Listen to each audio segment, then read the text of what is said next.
In the sleepy villages of Midsomer, death always lurks behind the hedges. But the secrets behind the making of Midsomer Murders are even creepier than the crimes on screen. Fact 1.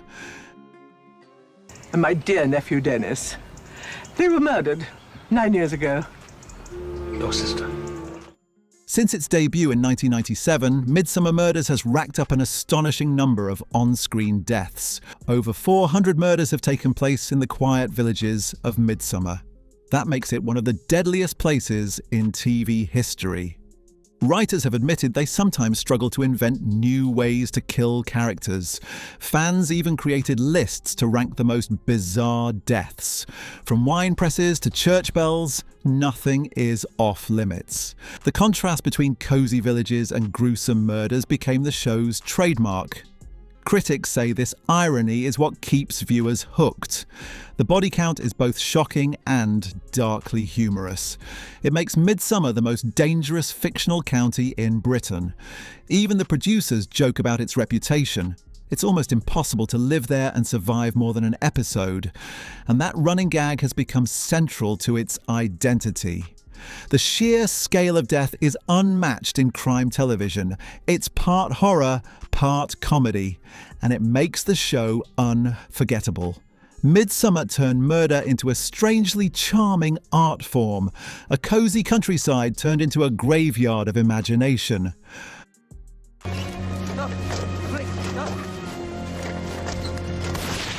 Fact 2. Midsomer Murders was based on Caroline Graham's Chief Inspector Barnaby novels. Are you Mr. Barnaby? Detective Chief Inspector Barnaby, yes. The first book, The Killings at Badger's Drift, was published in 1987. It introduced readers to the seemingly idyllic but deadly villages. Producer Betty Willingale saw the potential for TV. She brought it to ITV, where it became an instant success. The adaptation stayed surprisingly faithful to Graham's world.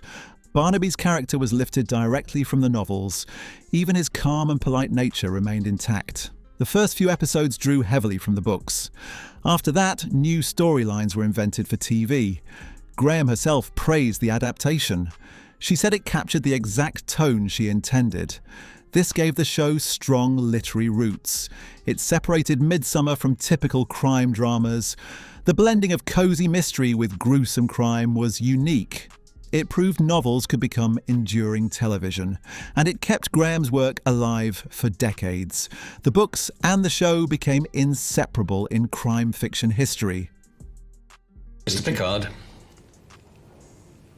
you have your client's instructions. Fact 3.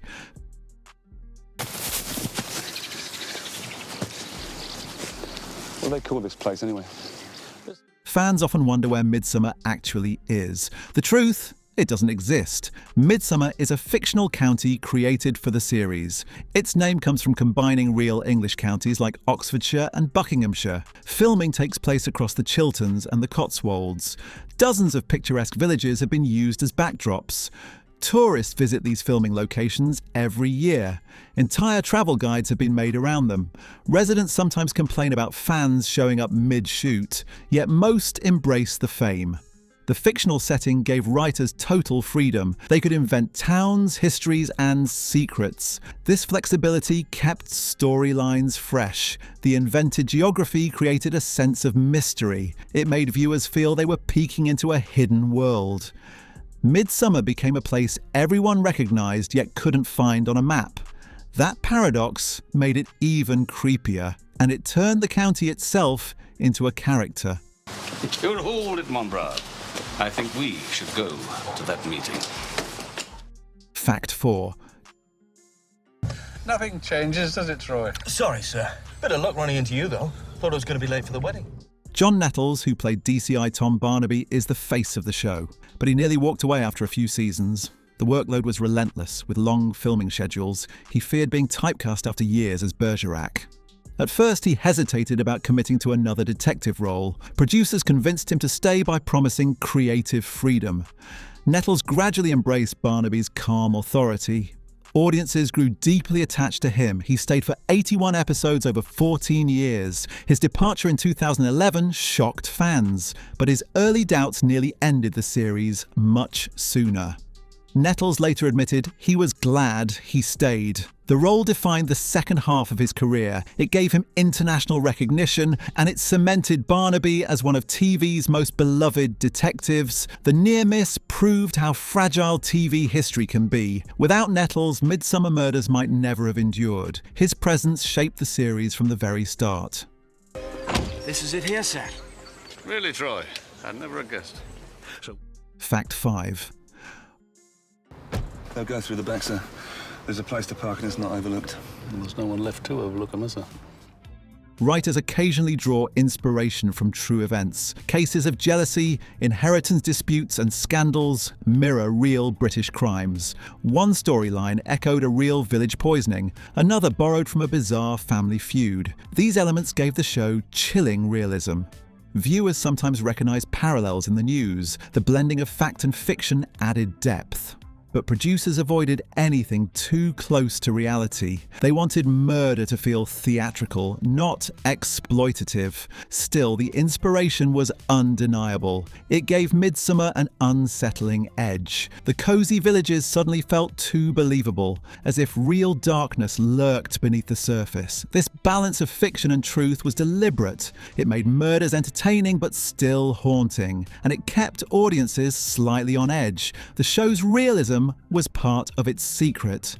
Midsomer reflected true crime in disguise. Who's Maureen? What? Who is she? It's me. Fact 6.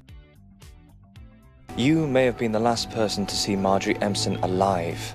In 2011, producer Brian Trumet made headlines. He said Midsomer should remain an English show for English people. He implied there would be no non-white characters in the villages. The remark caused outrage across Britain. Critics called it outdated and discriminatory. ITV suspended Trumet over the comments. The controversy sparked a national debate. Soon after, more diverse casting appeared in the show. The scandal marked a turning point for Midsomer. It forced the series to adapt to modern expectations. Fans were shocked to learn such views existed behind the scenes. The incident stained the otherwise cozy reputation. But it also led to positive change. Midsomer slowly became more inclusive, and it showed how even long-running shows must evolve. The scandal remains one of its creepiest off-screen secrets, proof that darkness wasn't limited to the script. Dr. Bradshaw, on the night Marjorie Empson was murdered, you told us your wife was already in bed when you got home. Fact 7. You were a guest at the Jubilee dinner. Oh, yes. I remember that well. Many now famous actors passed through Midsomer. Orlando Bloom appeared in one of his first TV roles. So did Olivia Colman, who later won an Oscar. Colin Farrell, Henry Cavill, and even Emily Mortimer guest starred. The show became a rite of passage for British talent. Casting directors loved giving young actors a chance.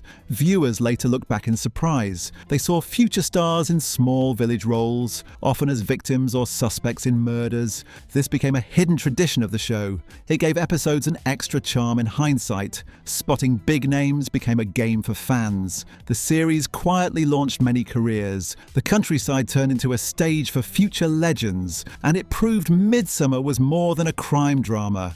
It was a training ground for British talent. Behind every corpse might be a future Hollywood star. What is it? Piece of black fibre. Off the clothes? No, I don't think so. Fact 8.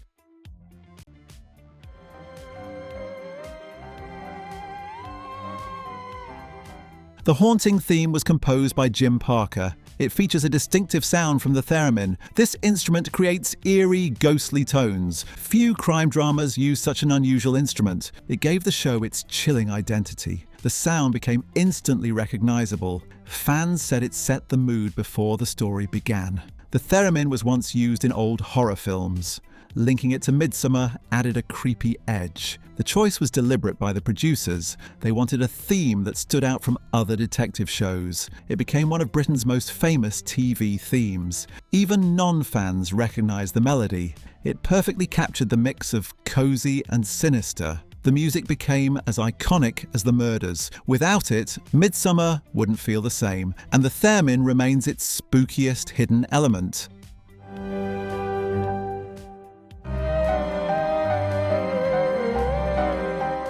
Fact 9. You're very upset about his car. It's not his car, it's my car. I'm very upset. Midsomer Murders isn't just a British hit, it's a global phenomenon. The series is especially popular in Germany and Scandinavia. In some countries, it beats local shows in ratings. Fans love the English countryside and eccentric murders. The lack of heavy violence makes it family-friendly abroad. Tour operators even run Midsomer-themed trips. The export success surprised ITV. It became one of Britain's most profitable exports. German fans, in particular, adore it. The show even inspired foreign parodies. Its cozy horror travelled better than expected. The international fan base keeps it alive today. Many viewers know Barnaby better than any real detective. Midsomer became a symbol of British television worldwide. Its mix of charm and creepiness was universal, and it proved murder can be strangely exportable. Hello. Sorry to disturb you, sir. I hope you finished opening your stocking. What's happened? Fact 10.